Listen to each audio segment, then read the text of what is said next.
Hello, જાગુસ kitchen જર્નીમાં આપ સૌનું સ્વાગત છે. ફ્રેન્ડ્સ, બાપાની વિદાય નજીક આવી રહી છે, તો આજે આપણે ફરી એકવાર બનાવશું એકદમ નવા જ પ્રકારના રવાના મોદક. તો ચાલો શરૂ કરીએ. આ મોદક એટલા સુપર ટેસ્ટી, એટલા સુપર યમી અને એટલા યુનિક છે ને કે હું તમને શું કહું. આના માટે આપણે સૌથી પહેલાં અડધો કપ રવો લેશું. રવો મેં નોર્મલ આવે તે જ લીધેલો છે. ત્યારબાદ એક પેનમાં 2 ચમચી ઘી એડ કરીશું. આમાં ઘી આપણે સાવ ઓછું મૂકવાનું છે. ત્યારબાદ આપણે તેમાં રવાને શેકીશું.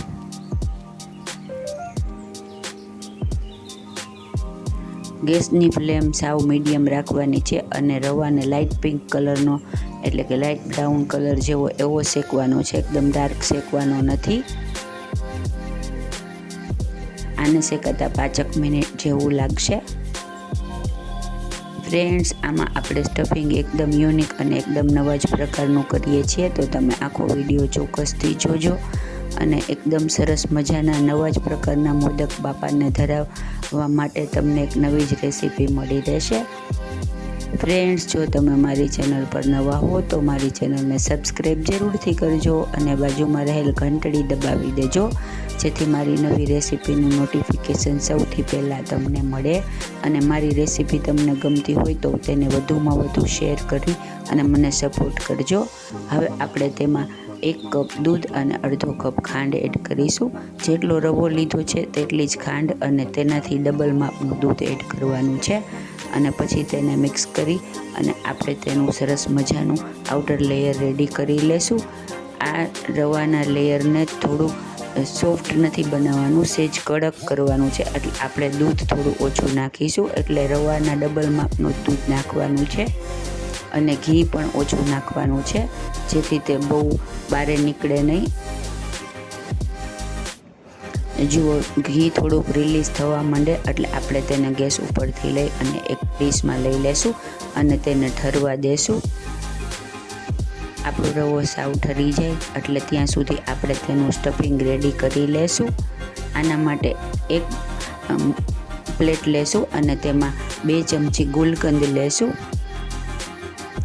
જેને યુનિક સ્ટફિંગના ઇન્ગ્રીડિયન્ટ્સ અને 1 ચમચી ફાઇન ચોપ બદામ લેશું અને 1 ચમચી મગજતરીના બી લેશું. તમે એલચી ગમે તો એલચી પણ નાખી શકો છો, તે પણ સરસ લાગે.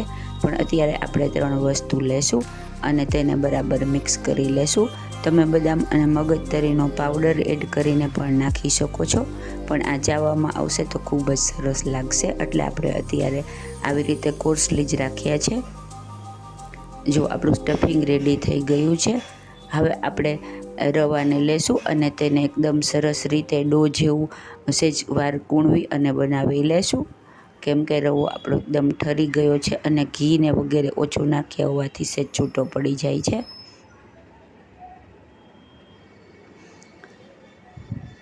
આપણું રવાનું ડો જેવું મિશ્રણ થઈને રેડી થઈ ગયું છે. હવે આપણે તેમાં ફ્રેશ ગુલાબની પાંદડી એડ કરીશું. આ મેં 1 ગુલાબની પાંદડી લીધેલી છે, તેને એડ કરી લેશું. તમે આની સાથે રોઝ એસેન્સ પણ નાખી શકો, પણ અત્યારે આપણે ખાલી નેચરલ રોઝની પેટલ્સ જ એડ કરેલી છે. ફ્રેન્ડ્સ, આ ખાવામાં સરસ અને લુકમાં એકદમ મસ્ત લાગશે.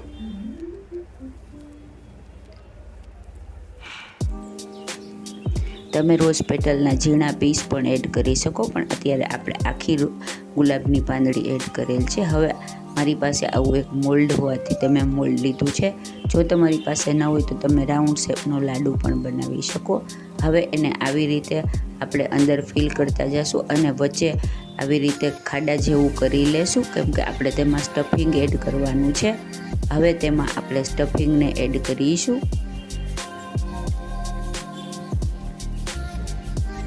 ત્યારબાદ ઉપર થોડું રવાનું મિશ્રણથી તેને સીલ કરી દેશું.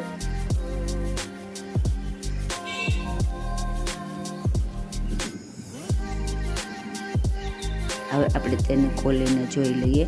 જુઓ, આપણો એકદમ ક્યુટ અને એકદમ મજેદાર અને સુપર યુનિક એવો મોદક રેડી થઈ ગયો છે. આપણે આને ગુલકંદ મોદક કહેશું, જેને એકદમ એપ્રોપ્રિએટ નામ આવી રીતે આપણે બધા મોદકને રેડી કરી લેશું. આટલા માપમાંથી 8 થી 9 જેટલા મોદક રેડી થાય છે.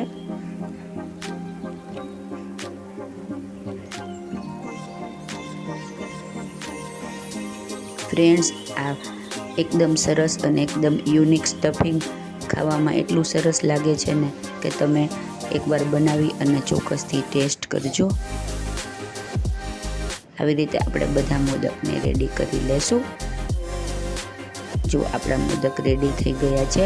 હવે આપણે તેને એક સર્વિંગ પ્લેટમાં લઈ લેશું.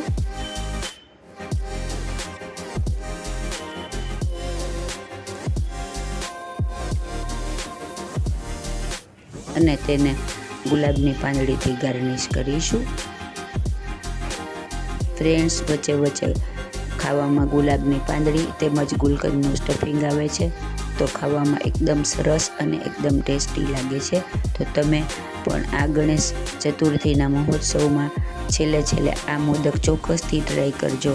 ફ્રેન્ડ્સ, જો તમને મારી રેસીપી પસંદ આવી હોય તો મારી ચેનલને લાઇક, શેર અને સબસ્ક્રાઈબ જરૂરથી કરજો. ધન્યવાદ.